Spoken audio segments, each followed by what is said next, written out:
కడప జిల్లా బద్వేలు పట్టణంలో మహాకవయిత్రి మొల్ల సాహితీ పీఠం తెలుగు భాషా వికాస ఉద్యమ బద్వేలు పట్టణ అభివృద్ధి కమిటీ ఆధ్వర్యంలో మాతృభాష దినోత్సవాన్ని ఘనంగా నిర్వహించారు.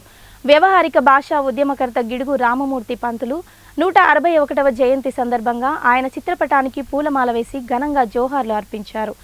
బద్వేల్ పట్టణంలో మాతృభాష దినోత్సవం విశిష్టతను మహాకవయిత్రి మొల్ల సాహితీ పీఠం తెలుగు భాషా వికాస ఉద్యమ స్ఫూర్తిని తెలియజేస్తూ బద్వేలు పట్టణ అభివృద్ధి కమిటీ ఆధ్వర్యంలో బద్వేలు 4 రోడ్ల కూడలి నుండి ఎన్జీఓ హోం వరకు మాతృభాష దినోత్సవ ర్యాలీ చేశారు.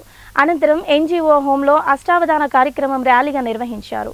ఈ ర్యాలీలో గానుగ పెంట హనుమంతరావు, అధికారులు ఎండీఓ రామకృష్ణయ్య, జిల్లా పరిషత్ బాలుర ప్రధానోపాధ్యాయులు వెంకట సుబ్బారెడ్డి, ఎస్టీఓ వెంకట సుబ్బయ్య, యోగి వేమన యూనివర్సిటీ మాజీ కార్యవర్గ సభ్యులు కొండపల్లి సుబ్బారావు, బద్వేలు పట్టణ అభివృద్ధి కమిటీ అధ్యక్ష ప్రధాన కార్యదర్శి నానబాల వెంకటేశ్వర్లు, బద్వేల్ గురుమూర్తి, అసోసియేట్ అధ్యక్షులు పెద్దిరెడ్డి సతీష్ తదితరులు పాల్గొన్నారు.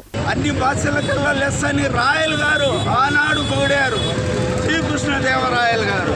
కాబట్టి ఈరోజు జరుగుతున్న కార్యక్రమము మన ఆంధ్రప్రదేశ్ ఉమ్మడి రాష్ట్రాలకు తెలుగువారి చతురసాధనవాడు చతురంగ బలితుండు చతురార్థ చరితుండు చైత్ర సముడు దేశభక్తియు మెండు దీక్షార్థ విభవుండు ధీరధారణ యుక్త ధీవరుండు తెలుగంచు నిలువెల్ల పులకరించి తెలుగంచు నిలువెల్ల పులకరించి తెలుగు అందరికీ విద్యావంతులకే పరిమితమైన గ్రామీణ భాష సామాన్య ప్రజలకు కూడా అవసరమైన తెలుగు భాష వాడుక భాషను ఉద్యమంగా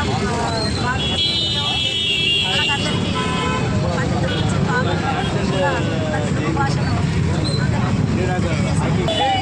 గిరిజనులకు కూడా అర్థమయ్యేటువంటి భాష. నిజంగా మన జిల్లా ఎంతో గొప్ప జిల్లా, చారిత్రకంగా ఎంతో గొప్ప వారసత్వం ఉన్నటువంటి జిల్లా. మొట్టమొదట రాష్ట్రంలో ఉభయ రాష్ట్రాలలో మొట్టమొదట దొరికిన శాసనం కల్లమల శాసనం. కల్లమల శాసనంలో ఏముంది?